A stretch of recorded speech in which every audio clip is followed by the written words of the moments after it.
Hey now, people, what's going on? One.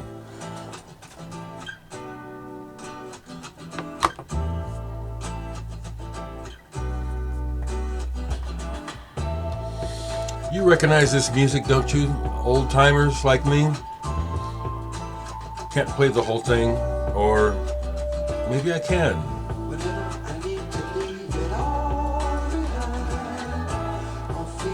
So I deleted it because someone made the comment that my video had headlines or descriptions are like obituaries, and it's like, and then they had a little laughing face, and it's like, well, I wonder what. I don't wonder. It's like, do you feel me? You know what I'm saying? So, we're talking reality here, people. Clock is ticking, and people that are important to us are passing away. We talk about it. Music and art, some of the finest minds and people on the planet are the artists and musicians, and it's notable. We feel it when we lose them. So at the top of the video, who recognizes that tune? Because we just lost that drummer, Floyd Sneed of Three Dog Night. Don't have any Three Dog Night albums anymore. I used to have several of them. As I've talked about, I've had to weed out because of space. If I had the space, I'd still have a lot of records. Floyd's drumming was a big part of the success of Three Dog Night. He had groove. Their records, they had 17 hits, more hits than the Beatles. I understand. That's what they've been saying in the news, when the news hits. And he was on all of them. And his rhythms, listen to those records, just the way the song that I played, just when it pops in, the way the drums come in so tasty, please. Rest in peace, Floyd. Also this morning, Barrett Strong, the guy who first had the hit with Berry Gordy's song Money. He passed away. These guys are in their 80s, so see, it's just the reality of where we're at in time. And it is the ending of a golden era. People are dying. People have been dying, but we're at the point now where literally 70, 80, 90, you know what I'm saying, people are in that age group, and they're going. So we mark their passing because of the importance of their art in our lives. Hardly anything to poke fun at if you're mature, right? I chuckle because we do live in a time of great immaturity and lack of wisdom and objectivity. It's in short supply. It really is. So I'll just show a few records. It's early, and I'm just...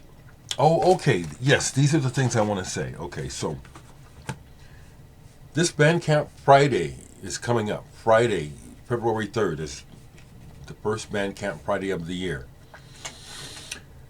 I don't financially share in this, but I'm on this, and it's important music, and I really want folks to check it out.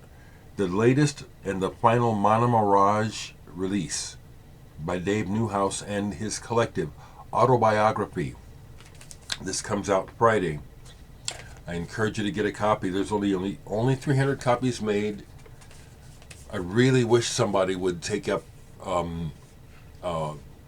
the cause of getting this put out on vinyl. All of the Mana Mirage records deserve to be on vinyl. But this goes on sale Friday on Bandcamp through Dave's website. I'll try to remember to leave a link. This came out in December. Jazz from the 23rd century. I had fun talking to Brian Day about this, my friend who was in town from San Francisco. He knows about half the people on here and has worked with quite a few of these people too. He's quite an interesting artist. But again, this is not about profit sharing. This is about sharing good music and encouraging folks to support independent music. What I'm going to work on this week is not new tunes, but putting together another release for Bandcamp Friday of stuff from my archives. So that's my project for this week, is to assemble some music to present on Bandcamp Friday on my page to sell. Okay? That's what I'm up to. Cheers. The Omaha Entertainment and Arts Awards ceremony was last night. I didn't win, but I really knew I wasn't. I was nominated twice. I've won both those nominations before. One for Best Punk Band REF, we won twice. You know, it's lovely that we were nominated again. I knew we weren't going to win again. And then I was nominated again for Artist of the Year. It was a very nice gesture. I knew I wasn't going to win. And I didn't, but it was nice. I watched some of the ceremony. They had a lot of technical difficulty. It's nice to be recognized, that's what I'm saying. But I really knew I wasn't up winning. That's why I don't do it for that. Pulled this last night. Had forgotten about it. Rome. It's a duo on the Thrill Jockey label. This came out in the 90s, 96. It's the only thing they made that I know of under the name Rome. This is very good. It's very good. It's like, this has really gone completely under the radar of people who like good noise and stuff like Faust. Put it like that. To me, it's a high compliment when someone can do sound work and it conjures up the essence of Faust. That's a high compliment, and this does it consistently. And it's cool because they use things like Casios and other, things around the house to conjure up sounds. But it's the way they put it together. It's the way that they're listening to it. And this is very, very good. Rome.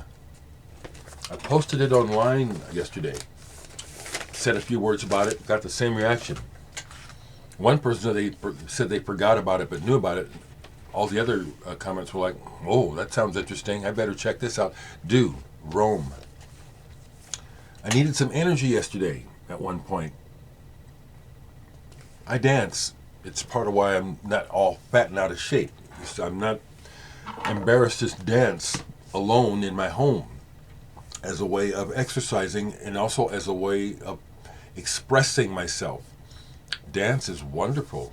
If you don't dance, people, if you've never been a dancer, try it. You'll be surprised at what it releases in the body and the brain. Dance is fantastic. So I played this, Out of Control by Chemical Brothers.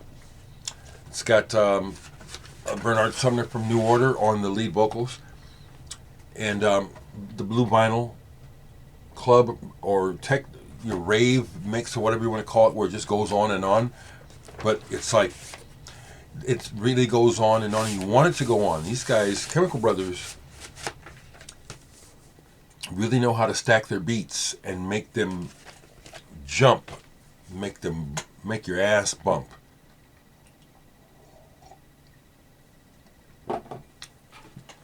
What else? Mojave 3. I'm not sure why this came up, but this is a single of theirs.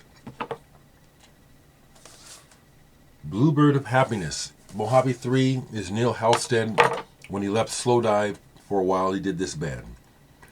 And this is just very simply very good. It's got two very good remixes on it.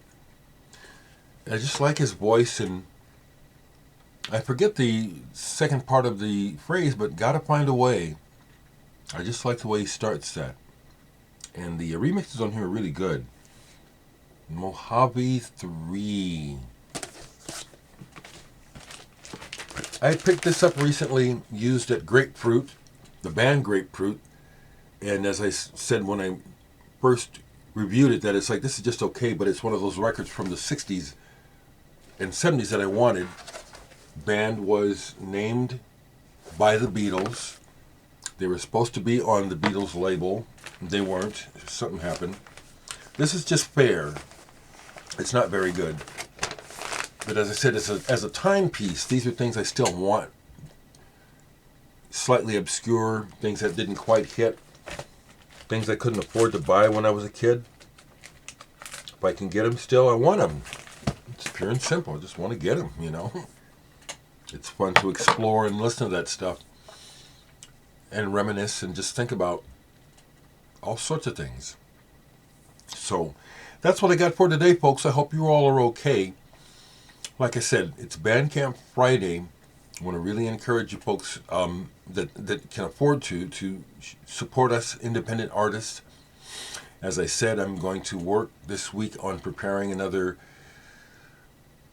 Bandcamp Friday release from me. It'll be like a retrospective. I already have an idea of what I'm going to start working on it today. Okay, y'all have a good day. Family, friends, everyone, love you very much.